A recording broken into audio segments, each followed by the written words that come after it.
Ajo që është vënë re kohët e fundit është që shumë sëmundje i shpëtojnë atij prezentimit klasik. Do të thënë sëmundjet janë bërë më të nxehta. Pra nuk shfaqin simptoma, nuk janë ato tipike, klasike që ne presim apo siç janë përshkrimet nëpër libra.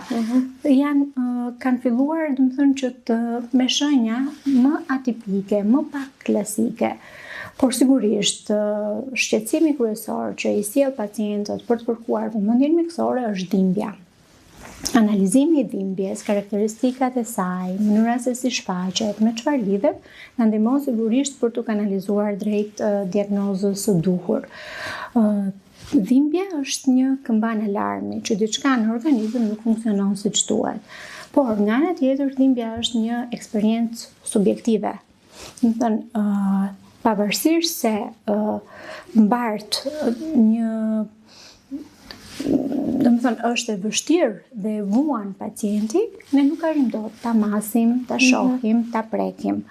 Nëse për probleme të tjera shëndetësore, ne kemi të dhëna laboratorike që na ndihmojnë për t'i kuantifikuar, për dhimbjen kjo nuk është e realizueshme. Në këtë kuptim ne mund të themi që dhimbja thret, por është me mece. Dhe në këtë kuptim dhimbja është e diskriminuar.